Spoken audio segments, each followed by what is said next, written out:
Welcome to another episode of the Platform Podcast. A bit of a change in the setup. We're not at the Platform headquarters in Auckland, Newmarket. We're at Windross Farm Golf Club, where we are sponsoring one of the golf tournaments. I'd like to introduce you guys to Natasha, Lloyd, our swimming recruiter. Tash lives in Colorado. She is a Kiwi, but she lives in Colorado with her husband, Tommy. She is placing all of our swimming athletes in some incredible university. She's a former college athlete herself, but she's back visiting family here in New Zealand. She just was staying 20 minutes away, so she came in to say hello. Yeah. And here we are, got her on a podcast. Stefan got the equipment ready and we're good to go. Tash, how's it going, man? So good, thank you. I'm so glad this worked out. I know. It's crazy. I was seeing my great aunt in her cute little retirement village down the road, and then it just worked out. So no, I'm so glad to be here. Stoked to be on the podcast. Yeah, and I'm glad that we had all the equipment with us. Yeah, so we could get a podcast. I mean, yesterday when we were at the office, I said to Stefan, bring everything just in case. And I didn't even think we'd do a podcast today, but here we are. And it's going to be, it might be a little bit distracting, Tash, because there is a lot of golf kids running outside that will be looking in behind the camera. They're like, oh, what are they doing? What are they doing? I know. No, it's great. This is epic because, like, you had a great college experience. Well, first of all, I know I'm not going to jump the gun and tell everyone your story. I'm going to get you to do that. But you know, you lived in New Zealand, studied at university in New Zealand, then went to the States. You lived life as a college athlete, and now you're placing athletes in the American college system.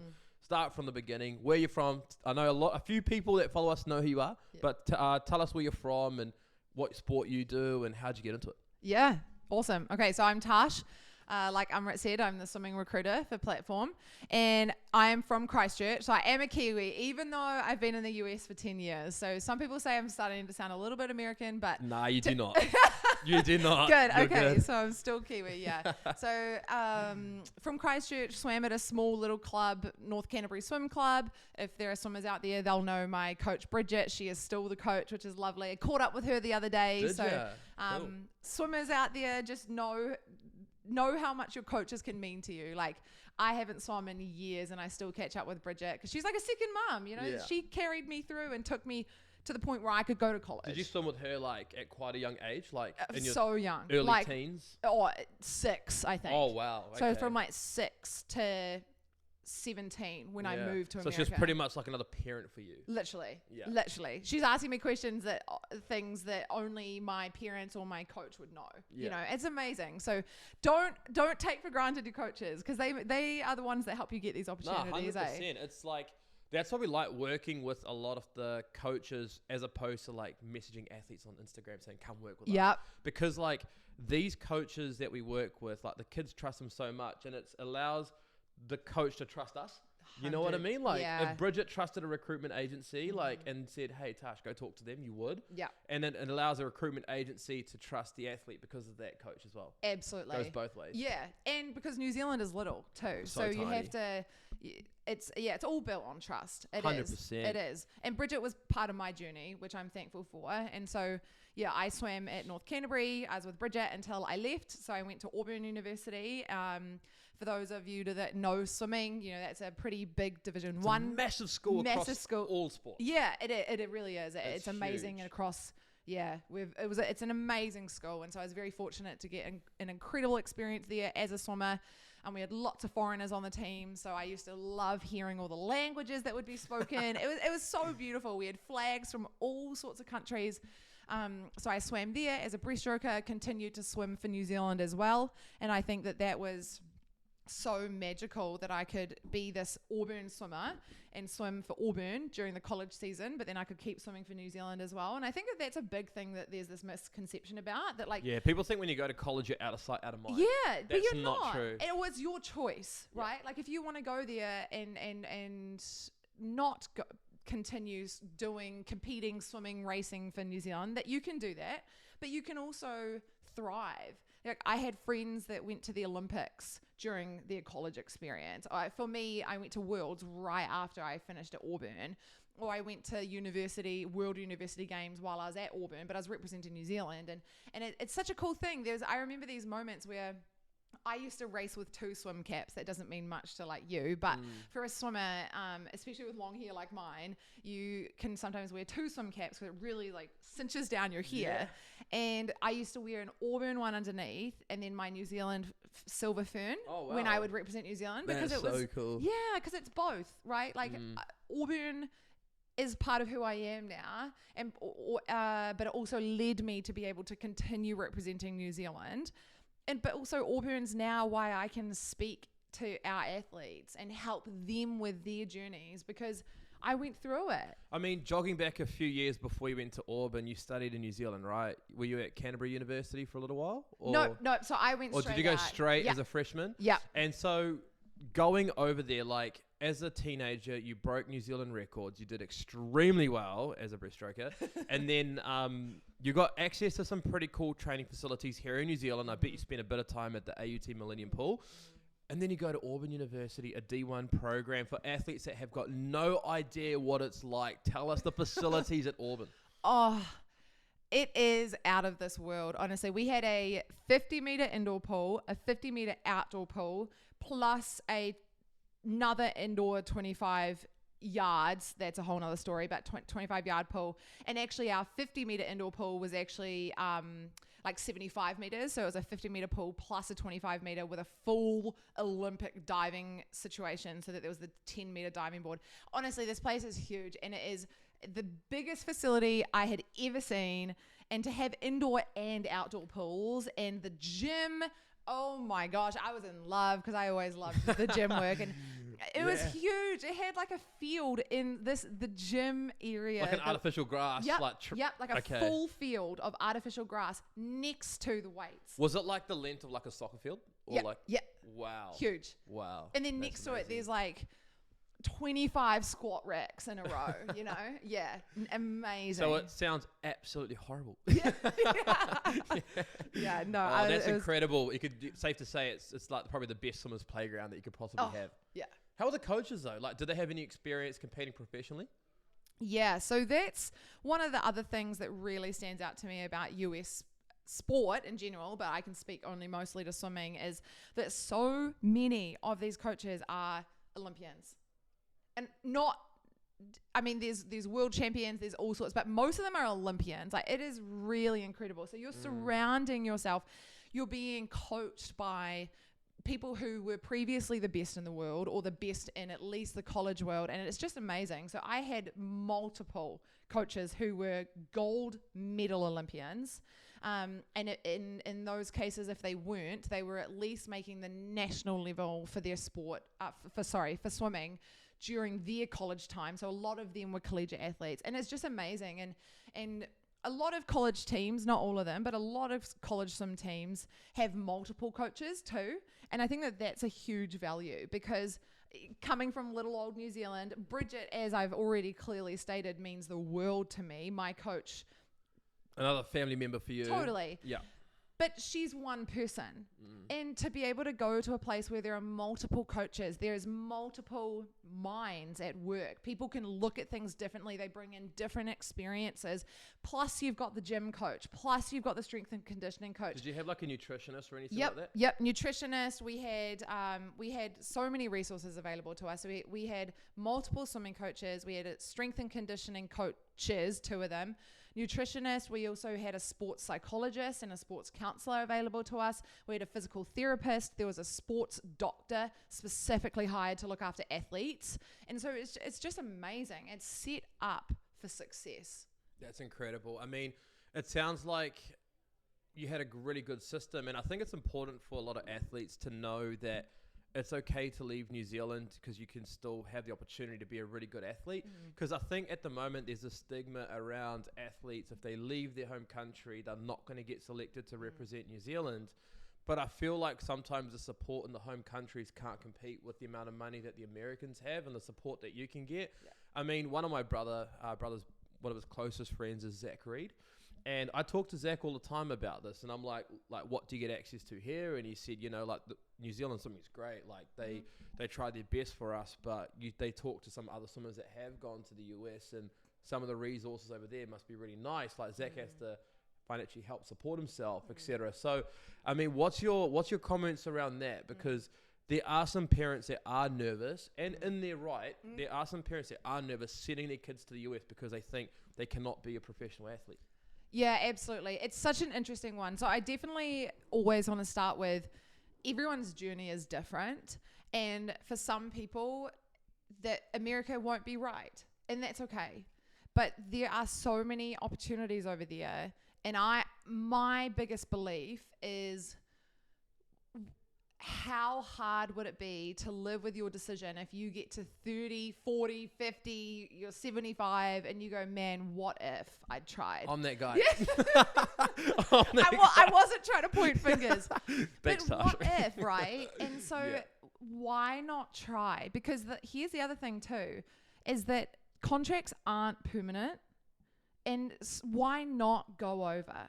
I had some friends that I started my first year of Auburn with, and particularly there was an Australian male swimmer, and after maybe 2 semesters, he realized that it wasn't the right world for him. So he went home and continued competing for Australia in his Australian swimming system. But at least he gave it a go. Exactly. And so he can look back, you know, he's moved on to other things in his life, but he can look back and he tried it.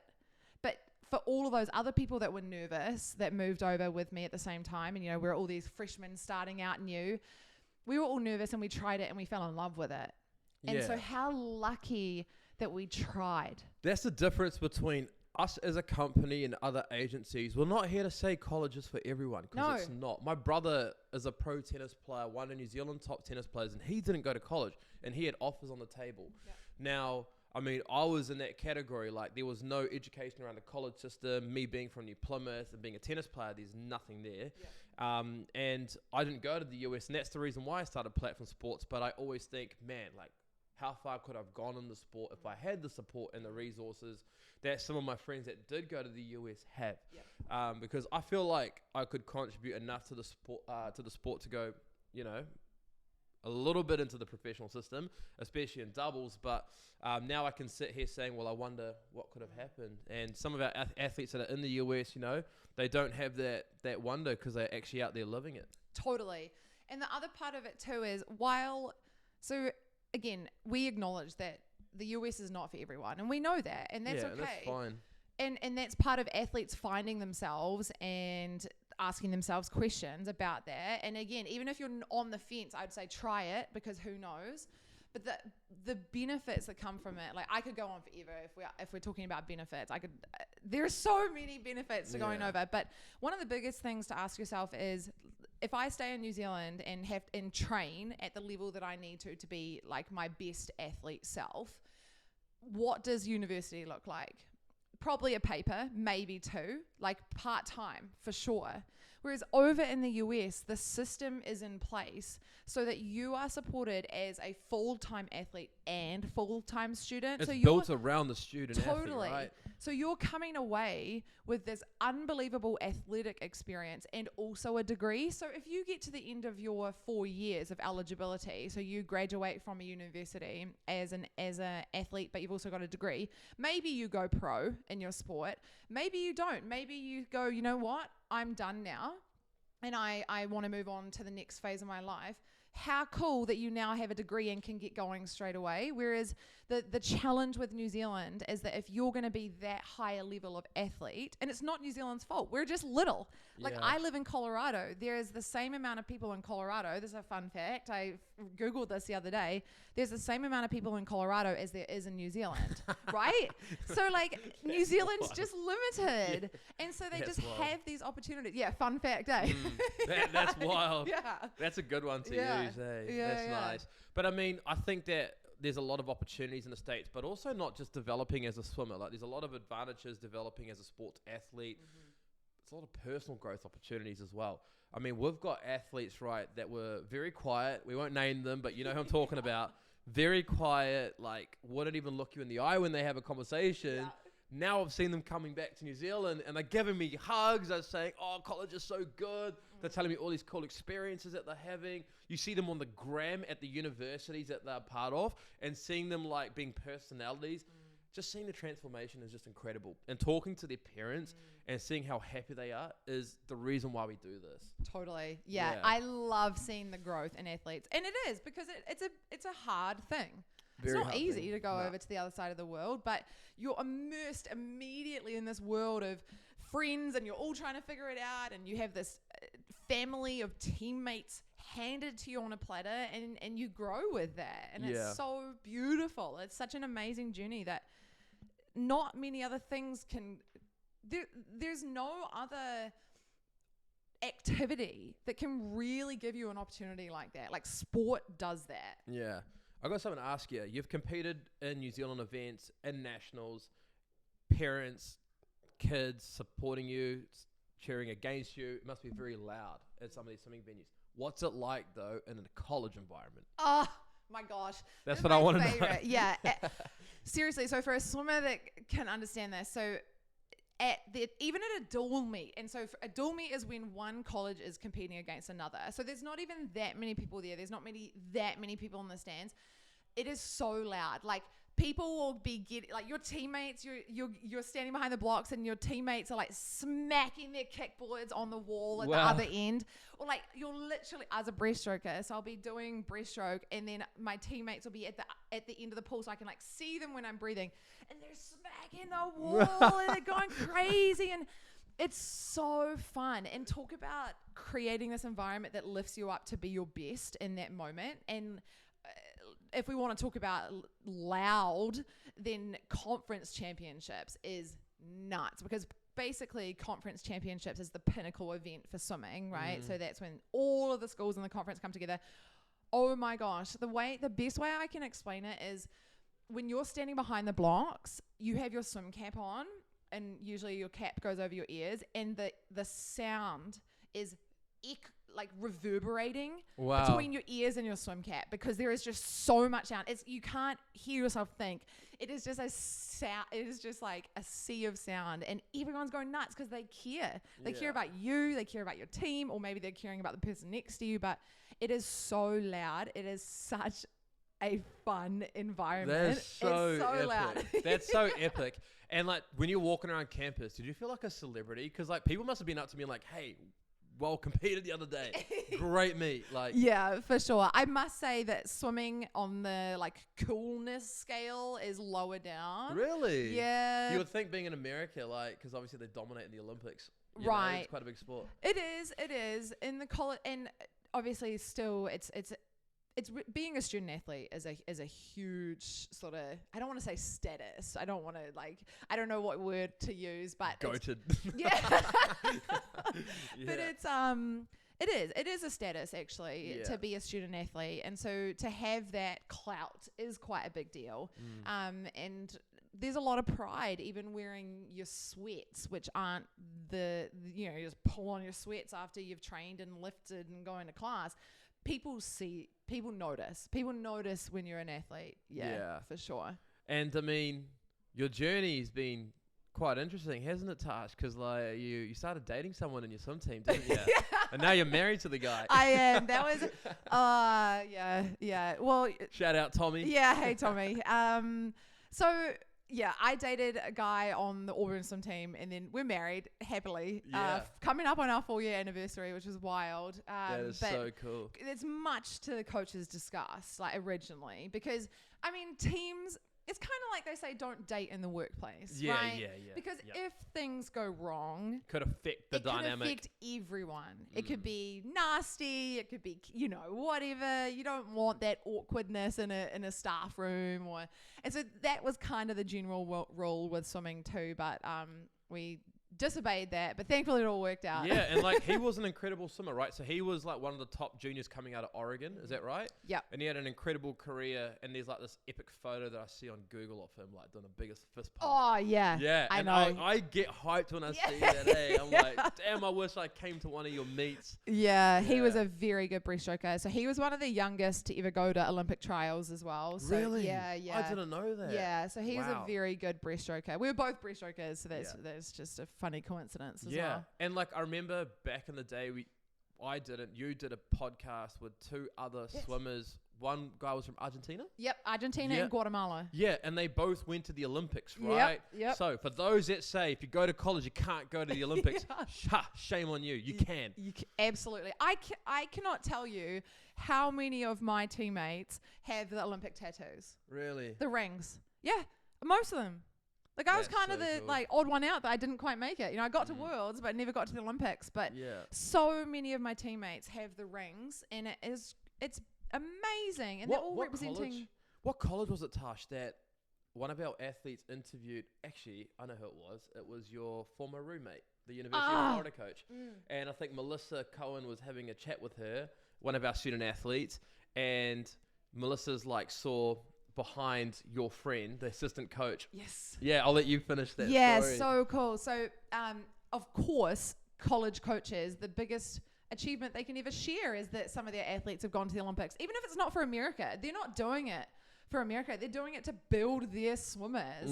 And so, I lived with Kristen Merzlick. She's amazing. She's now one of the coaches at University of Florida, one of the best schools in the country for swimming. Incredible. Unbelievable. Like, if you're not top of your country, they're not really looking at you, which is amazing that they have a standard like that. But anyway, Melissa, one of our wonderful breaststrokers, she had very impressive times. She was threatening my records, which is awesome. I love that. They're made to be broken. Yeah. But she was having a Zoom call, a recruiting call with Kristen, and in the back was the board with all of their Olympians, and then some of them had stickers. I say stickers, nice stickers, next to their name. So if they had medaled at the Olympics as well, and then their nation's flag. So they had just a board full of names, and that's all of their team's Olympians. Yeah, and that like I said before, like we get so many parents saying, if my child goes to America, there's zero chance of them being a professional athlete or competing at the highest possible level. I mean, look at tennis recently. How many tennis players were there at the US Open from college? Ben Shelton is a great example. You know, went so deep into the tournament. College is becoming bigger and bigger. There's more money being made. Now athletes can get paid based on their name, image, and likeness. These big-time Division I programs are saying, hey, we won't give you only a full scholarship, but we've got these endorsement companies that will be paying you as well. I was a few years early for that, and I'm so sad. I know. It is wonderful, though. I am so glad. It's about time that athletes have the right to make money off themselves. Totally. And plus it makes it, you know, again, even if you're not on a full scholarship, you can make money in ways by being there, and that's a great thing. Yeah, 100%. Hey, Tash, I didn't tell you the questions I was going to ask you. So I threw Stefan in the deep end yesterday by getting him a couple of times.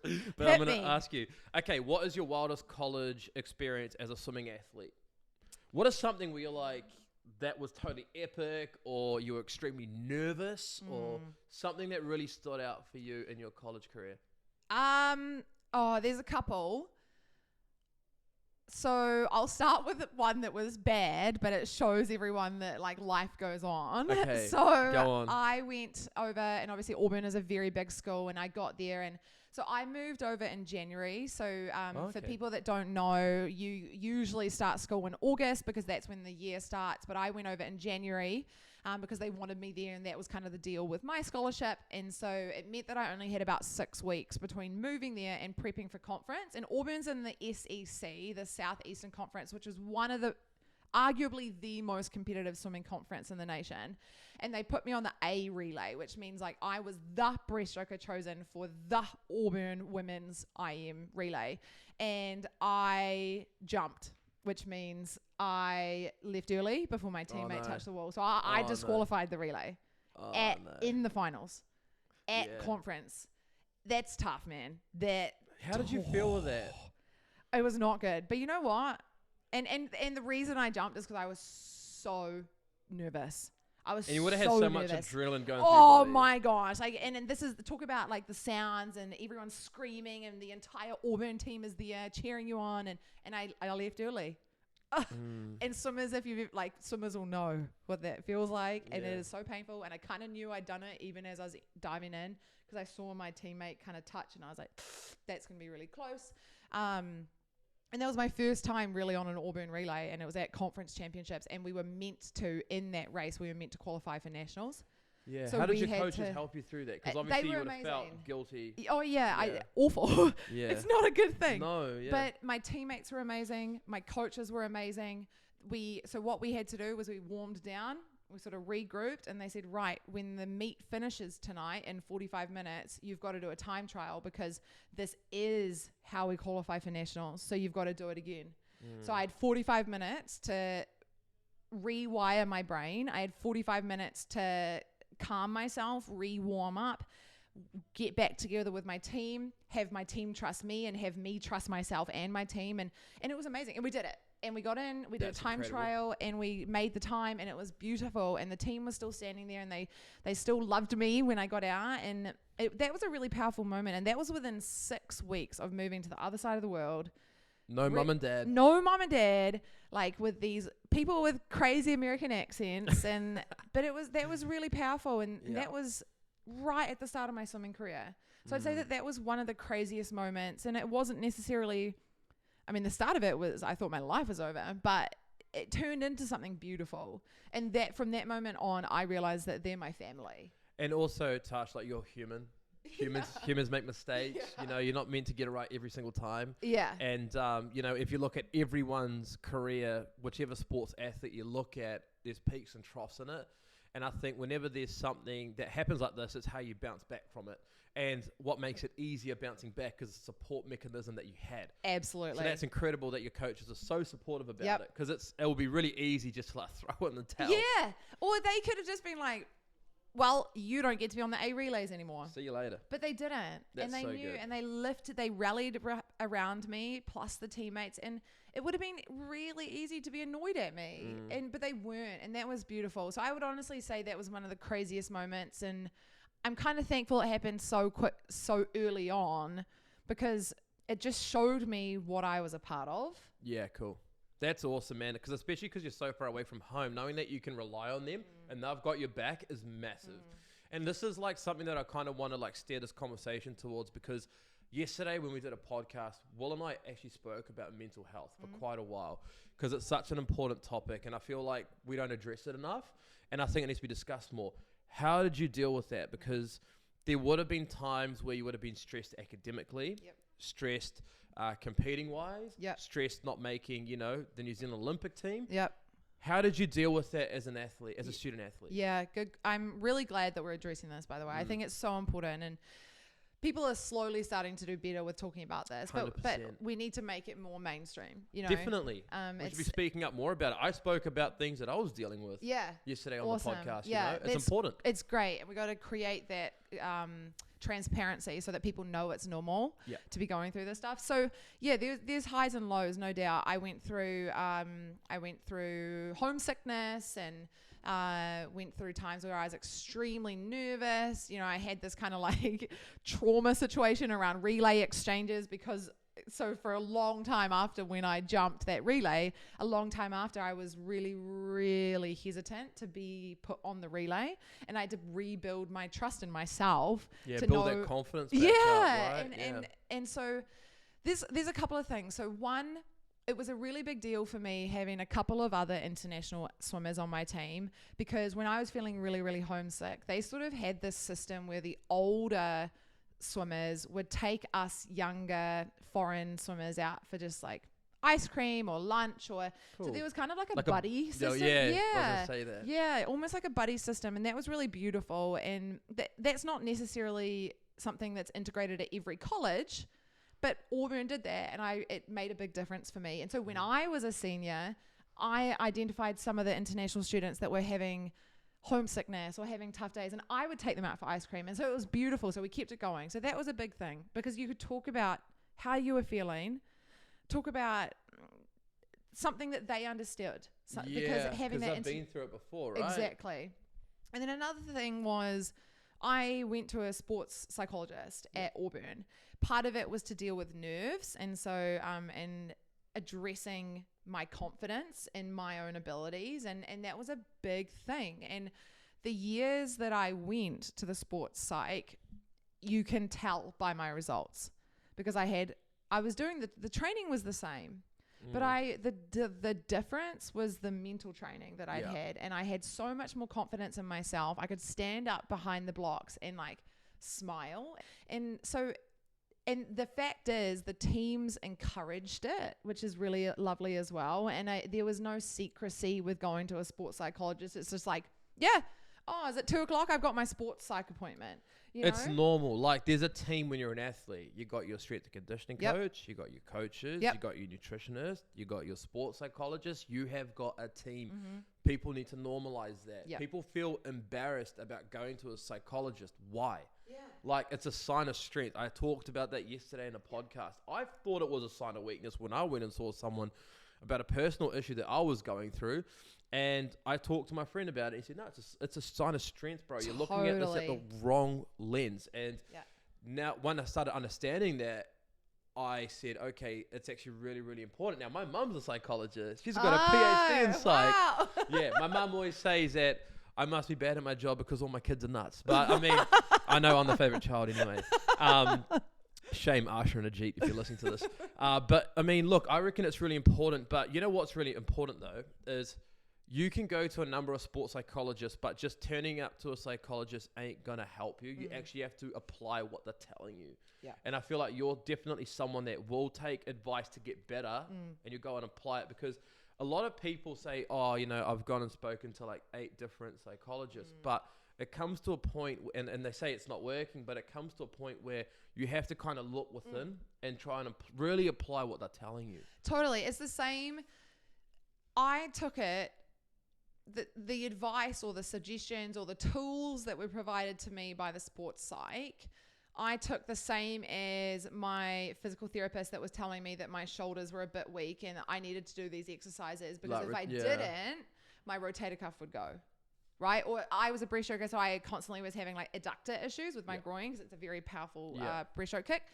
And so they were telling me, every day before I swim, I need to do specific activation exercises and do these specific things because it's preventative. Because if I don't, I will end up having to ice my shoulder and ice my groin or adductors because I didn't do the prep work. It is exactly the same with sports psych. Let's do the work and listen to what they have to say and strengthen ourselves mentally. Yeah, you can't be an athlete with an ego, right? Yeah. You have to go in there completely vulnerable and be a sponge and soak it all in. Totally. Yeah. In the meeting, there's a point where like if you're walking out for your race, yes, you better be walking out thinking like, I'm going to crush this. Yeah, 100%. On race day, on game day, yes, the ego comes back and you've got to be in your head and be like, You can't think that other people are going to take you out when you're competing. Exactly. Like, we're looking outside here at this golf tournament right now. There's 8-year-olds all the way up to 18-year-olds, and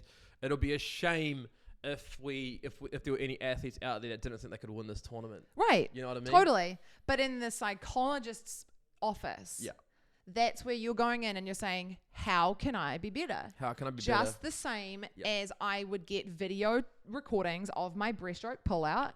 And I would say, how can my pullout be stronger? It's the same thing. And I love that we're pushing this way with athletics. I love that it's becoming part of the well-rounded student athlete life. And the good thing is, over there, it is a resource available. And again, it's nothing against New Zealand. We're just a little country, but those resources are less readily available here because we're little. In the US, those resources are there. And so people are athletes especially are starting to normalize going, which I love. Yeah, and look, like we get quite a few parents saying, our child needs to talk to a sports psychologist. And then when I talk to the athlete about it, they don't want to because they think it's lame. It's not lame. It's just you being really, really strong and wanting to get better. And there's nothing more attractive for a college coach than seeing an athlete that wants to get better. You're just making yourself more recruitable. And when you go to college, expect to talk to a sports psychologist because it's probably going to happen. Yeah, it is so interesting. And I just think just normalizing it is so great. It's and worst case, you go in and you're like, I don't really know what to talk about today. So you can just sit there and have a little gossip session for an hour. Like, 100%. I mean, everyone needs a gossip. Yeah, it's so good. And I mean, I know Stefan is sitting next to me. He's going to love this chat because he's a fellow Serbian. But Novak Djokovic, He's not questionably the greatest tennis player of all time. I'm still a Roger Federer fan. Okay. I've got a one-handed backhand. So, but anyway, Novak is arguably one of the greatest athletes of all time, and he credits it to. Stop shaking your head, Steph. he's nodding his head. Sorry. But I mean, he's arguably the greatest athlete of all time, and he credits it due to the work he's done with sports psychologists, meditation, etc., putting himself in the right mindset, going out there. And there's people there's reporters that asked him before Wimbledon, you haven't played in a while, what's your expectation for this tournament? He kind of looks at them like, are you guys silly? I'm going to win this thing. And that's the kind of mindset you got to have, but you need sports psychologists to help you get there. Totally, yes. It's part of the package. Yes. It's part of absolutely. the package. Just like your nutrition will be dialed in for that specific performance or the training leading into that performance. It's the same thing. Let's get to a point where we're building these amazing student athletes that know that the work for swimmers, for example, you're working on your training day in, day out. You're in the gym twice a week. You're making sure your nutrition and do I have the right amount of protein and all of that stuff. And guess what? Mental strength and health is part of that. It just is. 100%. Well, that's great that we spoke about it. Hopefully a lot of you athletes listening to this or watching this on YouTube take a lot away from that. We're going to do a 90-degree angle right now and talk about something a bit different. Okay. One that I know parents will love talking about. How important are grades, Tash, when you're talking to college coaches? GPA, how important is that right now in 2023? Yep, very. So important. It is so easy to think that recruiting is about your sport only. And I can understand why people think that. We're little old New Zealand. We're disconnected from America. We don't really know what recruiting is if we're a family that suddenly has an athlete that's doing quite well. Please know that recruiting is sport and grades. There's also other elements that come into it, but sport and grades. Unfortunately, there are many scenarios where I've worked with athletes, Amrit's worked with athletes, where their sport level could get them into a specific school, and then that opportunity to go to that school has been literally removed. I literally had that yesterday. Yep. I won't name the sport because I don't want to do anything like that, put anyone in any positions, difficult positions. But we had a college coach contact me yesterday saying, Amrit, your athlete's GPA is too low to get admitted into our university. And their criteria is above a 3.0 out of 4. So it's it's like above a B+. Yep. This athlete would be competing in the number one spot on their sports team. It's a fantastic Division 1 college. Every college has got different academic criteria. So why limit opportunities by neglecting academics in high school? Yeah, no. Why? For sure. And even so, that's sort of the on one side, if your grades are low, you're shutting doors. Yeah. You are literally, you might as well be just going up and slamming all of these doors closed for yourself because you're closing all of them. On the flip side, if you have strong grades, you are kicking open doors, because what can happen is, especially, so I can speak to swimming only, but so in swimming, I could have a swimmer who's on the cusp, let's say, of being a mid Division 1 athlete or a top Division 1 athlete. But if they're kind of flirting in that middle D1 area, but if their grades are really good, now I can be discussing their future with the top D1 coaches because their grades make up that difference.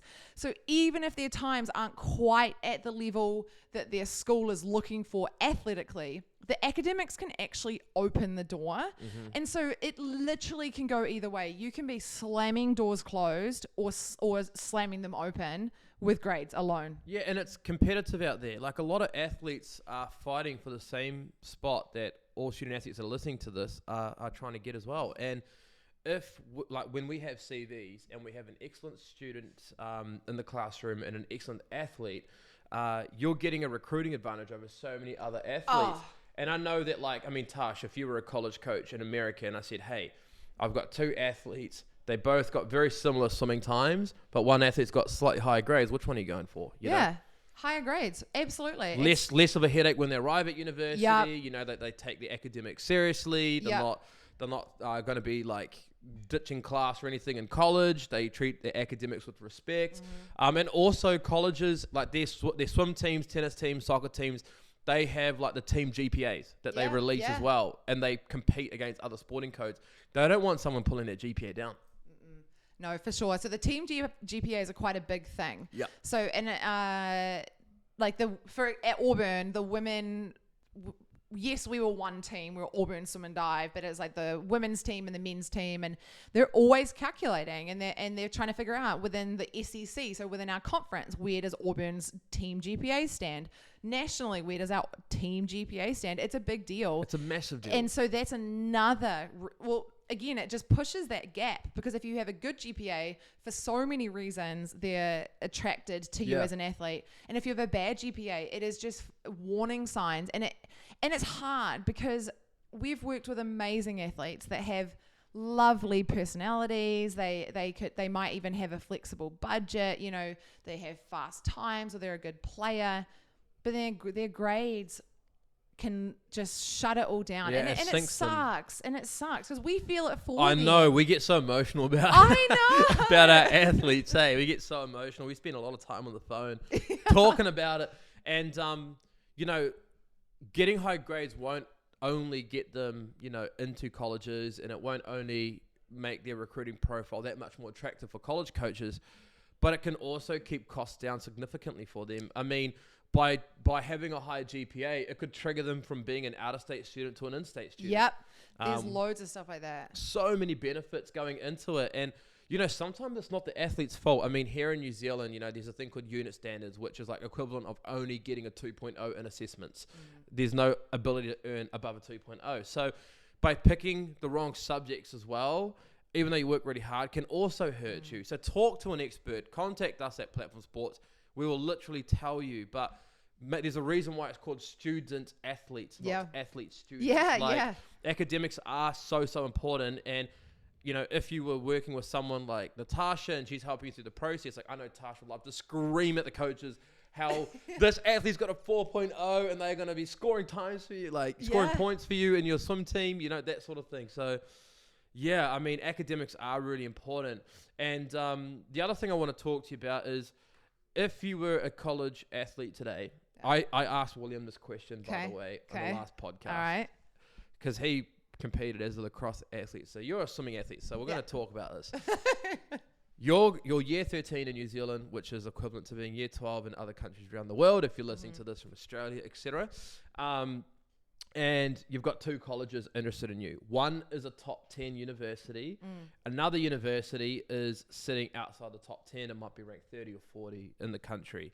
Now, the school inside the top 10 said, hey, Tash, we like your swim times, but you're going to be on a partial scholarship sitting on the bench. Or the other college, which is ranked a little bit outside the top 10, are saying you've got a guaranteed spot to swim with us right away in a better deal. Which one would you take?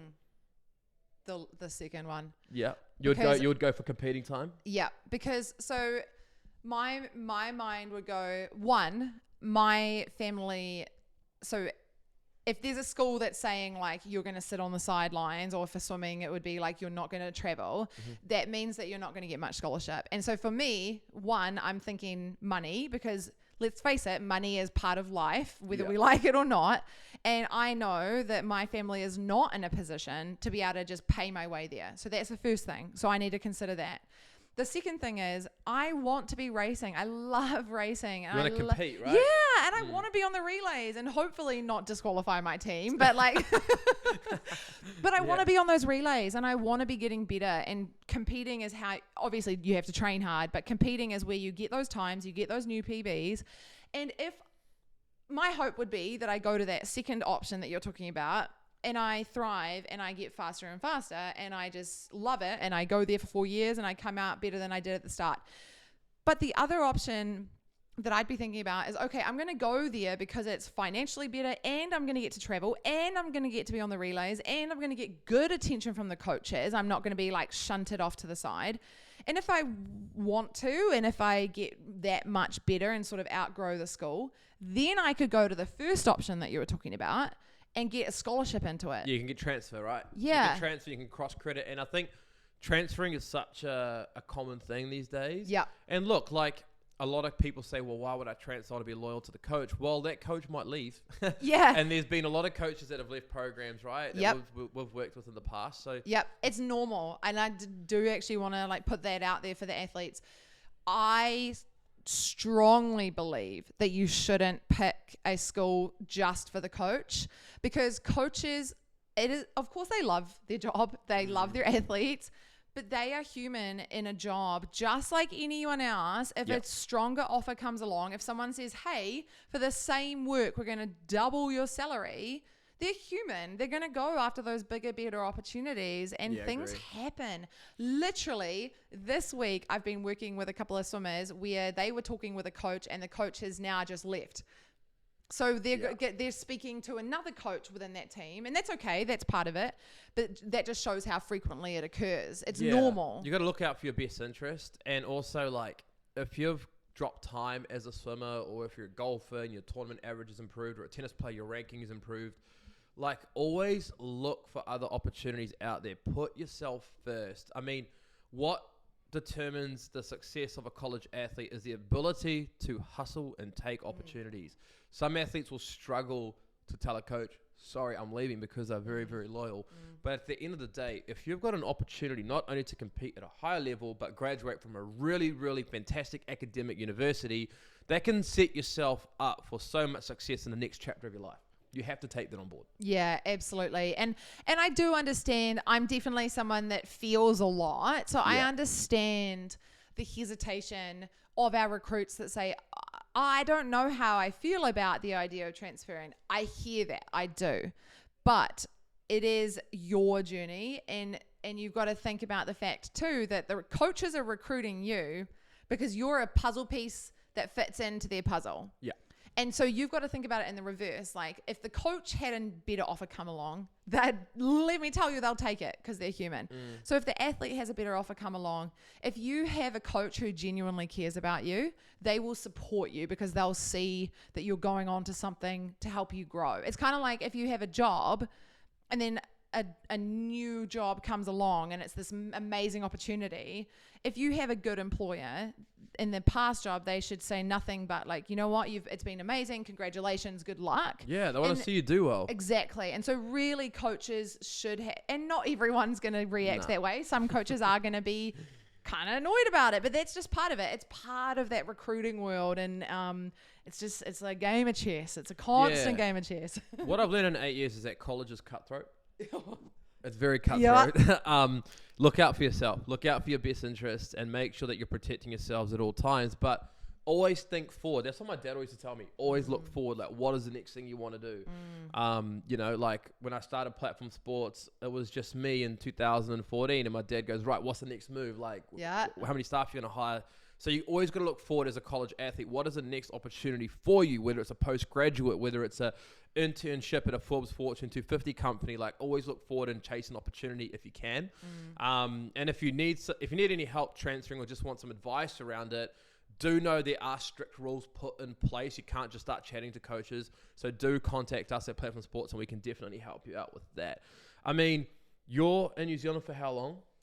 13 days. 13 days. Yeah. Okay, so when do you fly back to the US? Monday. And on Monday. Yeah. Okay, cool. Yeah. And you've also, while you're working with us as our head of swimming, you've also been running some initiatives in the US as well. Can you share some stuff about that, please? Yes, I'd be super thrilled too. So this is like, I'm very proud about this. So I work for a non-profit, so a charity in the US that really promotes water safety and reduces drownings, because the US has really chronic issues with drowning. There's no infrastructure in place which requires any sort of lessons during school. And so we have generations of families that don't know how to swim in the US. So I work for an amazing non-profit called No More Under. And my job as program director is to build more accessible learn to swim programs. So I work with everything from schools, foster care, low-income housing, community organizations, you name it. I build programs for those communities. Incredible. And ensure that we've removed all the barriers to encourage those communities into swimming.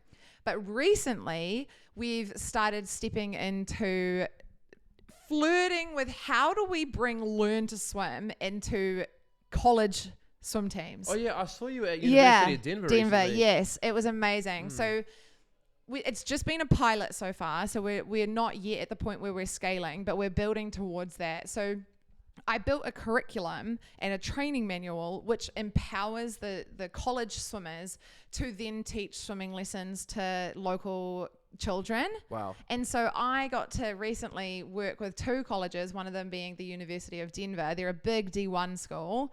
And so we trained their 40 swimmers and then did the back end work to bring in families from sort of like a lower socioeconomic region of the city, and brought them in for a week so that the athletes, the swimmers, were teaching these young children water safety skills and how to swim. And it was so cool. amazing. And so to have this full circle moment where I was an athlete and now I get to work with other swimmers and give them the skills to teach other kids in their community how to swim, how to be safe, it was honestly amazing. And I feel that there's big things to come with that. Like, we're still stepping into it and sort of shifting and adjusting, and I built the training manual from scratch, and there's things I've got to improve, and that's all right.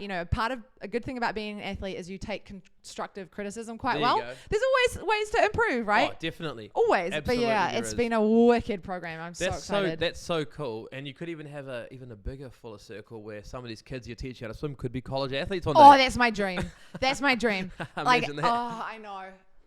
Yeah. I actually got to connect you with some of the sporting coaches at University of Denver, because one of my mates, Brad Franks, who gives me a bit of stick about my banter on this podcast. I'm calling you out again, Brad. He is the assistant soccer coach. Him and his brother run the men's soccer program. Oh. And we got a platform athlete on the men's soccer program as well, Ronan Wynn. No way. Yeah. Oh my so gosh. next time you're there, let me know. Yeah, and I I'll will. connect you guys, because it'll be really cool for you to see another platform member. I love that. There's platform members everywhere now. I know. We're spreading. Hopefully it. more in Colorado, eh? Well, yeah, and we had a swimmer that just started in my town that I live in, so that's pretty awesome. Yeah. And didn't Edie Ansell, isn't she going to connect with you in person? Yeah, she's going to travel through Fort Collins to see a right. friend. So I was like, that's where I live. Oh my gosh. And we've just had I won't say because it's just a verbal commit, but we've just had a swimmer verbally commit to a place that's only 1 hour from me. So I'm like, all right. Yeah, I so know. Cool. Nah, it's so epic. And for those that are listening, Edie Ansell is a swimmer that Tash placed in the American college system. She's in New Jersey competing at a D1 program. She's amazing. Her family are amazing. So shout out to the Ansell family. And we might be working with her brother, who's like absolutely gun water polo athlete. Oh. So yeah, the family's just breeding athletes right now, which is great. I love it. Yeah. So, I mean, Tash, I really appreciate you coming in today, because and thanks, Stefan, for sorting out the podcast equipment so quickly. Thank you. Because I think this is a great conversation that a lot of athletes need to listen to. I think it's going to help a lot of athletes as well. And that's the whole point of platform sports, is to help people in any way, shape or form. And I think doing these podcasts are good because athletes can understand that they're not alone. Yeah. There's people like yourself that have been through Yep. this. And, if you are listening to this and you do need help, or you just want to chat to Tash, send me a message on the Instagram. I'm in charge of the app. So send us through a message, and I'll connect you with Tash, and you can have a chat with her. But yeah, hopefully to see you back in New Zealand for a swimming showcase sometime soon, eh? For sure. That's the next goal. Yeah. No, well, I want to meet more of these swimmers in person. I'm so out of it now. I'm like so old that I don't know these young swimmers that are coming through. Hey, I'm older than you. You're making me feel old. I know, but no, I love connecting with the swimmers on Instagram. I love the questions. That's what we're here for, like Amrit said. So just let us be a part of your journey, or at least just reach out. Hit us up with questions. We want to help. Yeah, no judgment as well. Everything discussed in confidence. So just let us know. But I mean, look, if you like this and you want a free consultation, send us a message or fill out the free consult, which is the link in bio on our Instagram page. So if you're listening to this on Spotify, SoundCloud, watching us on YouTube, there'll be a link in the description. And if you fill out a consult form, Natasha will look at your times, academics, will jump on a call, tell you what kind of scholarship you're in line for, what will like sort of forecast a college deal for you. And then if you want to come on board, you can. If you do not want to come on board with us, it's completely free. We're just here to help you guys. So keep that in mind. Thank you so much for coming in. Oh, my pleasure. I'm so glad this worked. You're a legend, dude. Hey, and your brother's competing soon, right? In a race? Yeah. Shout out to Harry Lloyd. He is doing an Ironman. So my brother is doing an Ironman in Perth at the end of this year. So if anyone wants to check his Facebook page out, it's Harry Lloyd Try. He is actually raising money for Movember, the men's mental health non-profit charity. So he's going to do a charity bib where he's raising funds which go directly to Movember while he does a Ironman, which is just like... Yeah, I just sent an email out to a few of my buddies that run companies. Oh, nice. Yeah, I wanted them to get amongst, and like, if you are a company that wants to support such a great cause, Stefan will put the link here on the video, but just go to our link in description and we'll put a link there for Harry's page as Love well. it. Thank you. Yeah. No awesome. stress. All right, that's a wrap. We better get out there and do some work. Yeah.